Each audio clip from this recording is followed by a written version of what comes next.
Rama school के online classes में आपका हार्दिक स्वागत है। आज का जो हमारा टॉपिक रहेगा वो है राष्ट्रकूट वंश। राष्ट्रकूट वंश। इससे पहले हम पाल वंश और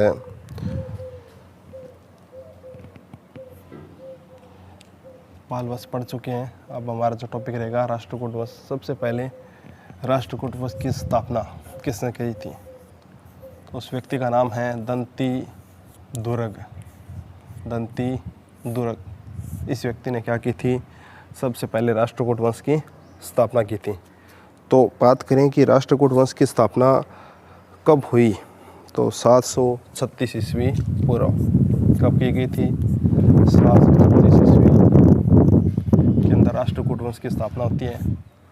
तो राष्ट्रकूट वंश स्थापना करने वाला व्यक्ति दंती दुर्ग कब की गई? 736 ईस्वी। अब बात कर लेते हैं इसने सबसे पहले राजधानी किसे बनाया?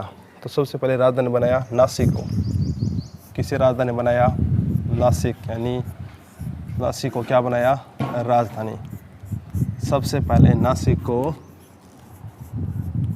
राजधानी बनाया।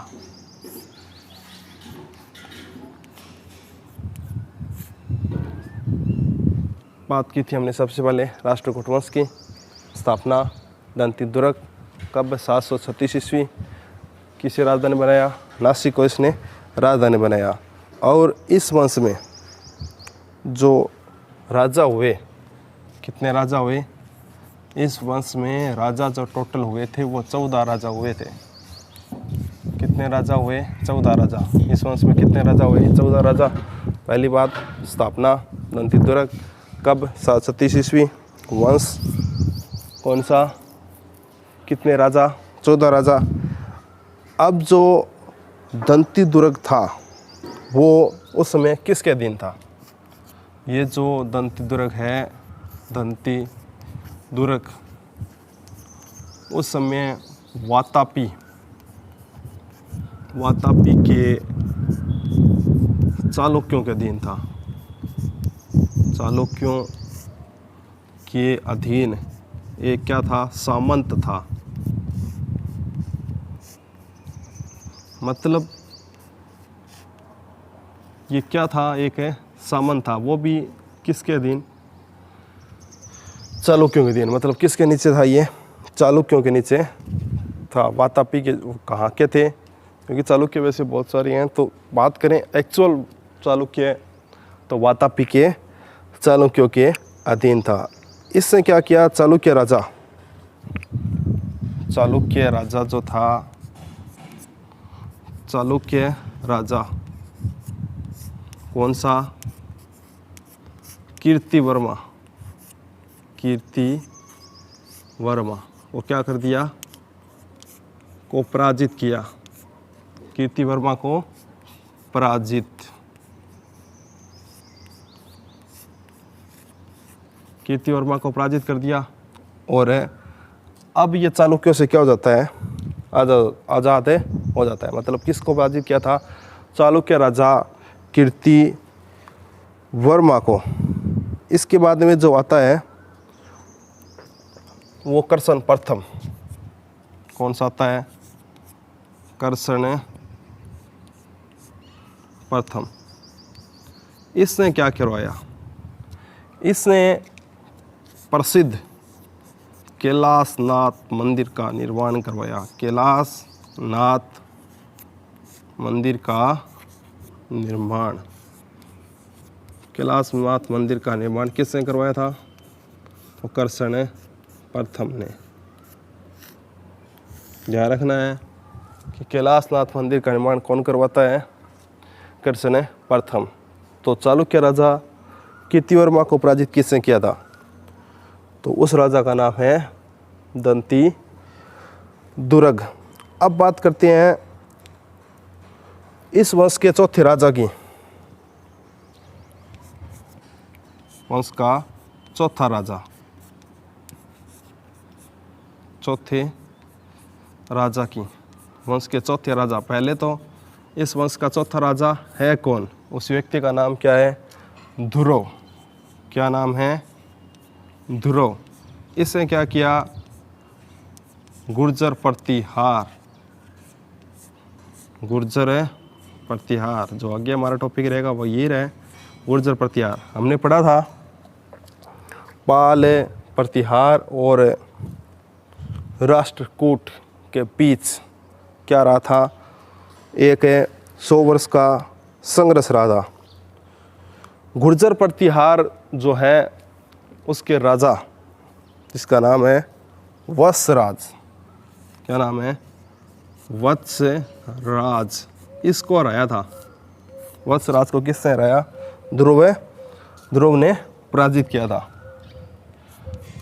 इसको क्या किया, हरा दिया युद्ध के अंदर।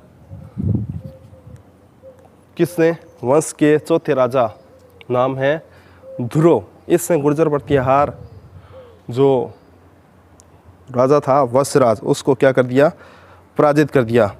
अब 5वें राजा की बात करते हैं, गोविंद तृतीय। कौन सा है 5वां राजा, क्या नाम है, गोविंद तृतीय, गोविंद तृतीय। पहली बात तो ये कि 5वां राजा है कौन, इससे गुर्जर प्रतिहार, इसी ने भी गुर्जर प्रतिहार। देखो इसने गुर्जर प्रतिहार जो ध्रुव था उसने तो किसको हराया, वत्सराज को। इसने जो हराया वो नाग बटे सेकंड, किसको, नाग बटे सेकंड को पराजित किया। ये भी गुर्जर प्रतिहार वंश का राजा था वत्सराज, जिसे किसने हराया था, ध्रुव ने। अब यही नाग बट सेकंड गुर्जर प्रतिहार वंश का, जिसे किसने हराया, गोविंद तृतीय ने। अब बात करें कि एक व्यक्ति और, एक जो था पाल वंश का और था, पाल वंश का एक व्यक्ति था, उस व्यक्ति का नाम है धर्मपाल, धर्मपाल। उसे भी, किसे, पाल वंश का जो व्यक्ति है धर्मपाल, उसे भी पराजित करने के अंदर इसने क्या निभाई थी, भूमिका निभाई थी। मतलब 2 व्यक्तियों को हराया था 5वें राजा गोविंद तृतीय ने, गुर्जर प्रतिहार वंश के एक राजा नागभट्ट सेकंड और धर्मपाल को भी इसने पराजित किया। तो ये इसके बाद बात करें तो छठा राजा कौन सा, छठा राजा है अमोघ वर्ष। छठा राजा क्या नाम है, अमोघ वर्ष। ये क्या था, शांति प्रिय था। मतलब युद्ध के इतना इसने युद्ध की तरफ ध्यान नहीं दिया, सिर्फ और सिर्फ प्रजा क्या रहे, शांतिपूर्ण तरीके से रहे। इसी कारण इसने 64 वर्षों तक राज किया था। मतलब शास्त्र राज्य गद्दी पर कब तक बैठा रहा, 64 वर्षों तक, सबसे अधिकतम। छठा राजा क्या नाम था, अमोघ वर्ष। तो कैसा था, शांति प्रिय और 64 वर्षों तक इसी ने क्या किया, अपनी राजधानी कहाँ, या तो बात कर लें मान्य खेत, कई किताबों में मान्य खेत भी आता है, मान्य खेत, या फिर मालखेड़ राजधानी बनाया था। ये इसकी क्या थी, राजधानी। मान्य खेत कह दो या फिर मालखेड़। एक व्यक्ति था अरब यात्री, उसका नाम है सुलेमान। जो अरब यात्री था उस व्यक्ति का क्या नाम है, सुलेमान। अरब यात्री सुलेमान। इसने क्या कहा कि उस समय 4 व्यक्ति जो विश्व के तत्कालीन महान राजा थे, महान राजा, तत्कालीन महान राजा उनमें से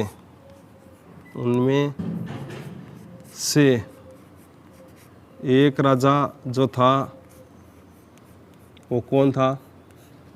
उनमें से एक राजा जो था अरब यात्री सुलेमान ने क्या कहा? एक अमोघ वर्ष, मतलब इसकी तुलना 4 विश्व के महानतम शासकों के अंदर की थी। किसने की थी? अरब व्यक्ति सुलेमान ने कहा कि उस समय विश्व के 4 ही महानतम शासक थे, जिनमें से एक कौन सा था? अमोघ वर्ष। अब बात करते हैं